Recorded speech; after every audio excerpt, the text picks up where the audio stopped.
unique moment in time where we've got talent and timing and some passion for land coming together all at the same time. This ranch is a great example of that.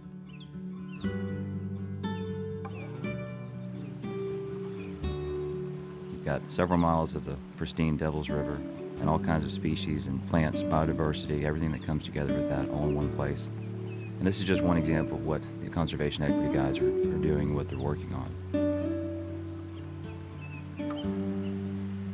Being part of the land is part of what makes this happen. And the folks at Conservation Equities truly understand that, and they're absolute experts in everything natural and everything wild.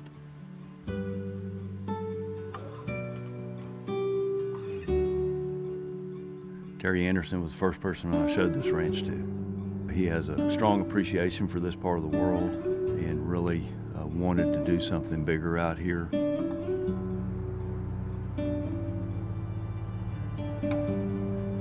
He and his partners were able to put a fund together and start a process down this road to acquire key properties for conservation strategies that incorporate a variety of different income streams, from timber to hunting to fishing to mitigation, and then some more cutting-edge opportunities dealing with carbon sequestration, biodiversity credits, and other things that are just now starting to develop in the marketplace.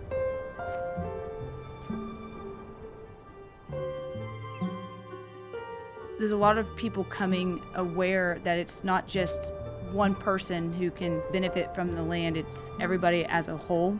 The social license to operate that companies are looking for can be found in resources like the rural land.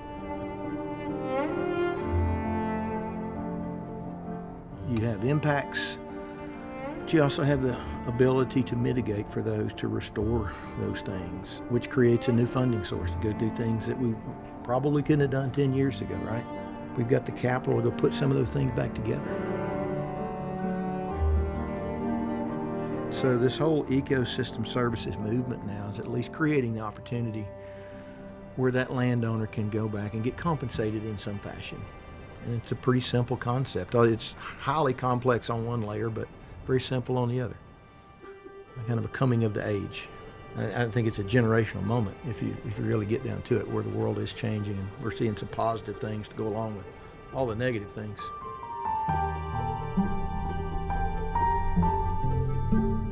Republic, from the get-go, they were one of the first groups actually that sat down with us and didn't even pitch their inventory. It was like, tell us what you need.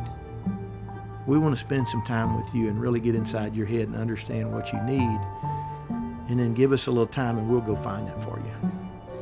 And there's a lot of trust in that, right? There were no dollars changing hands, and they were committing a lot of their staff and their time to go do something that was just kind of based on trust and hope.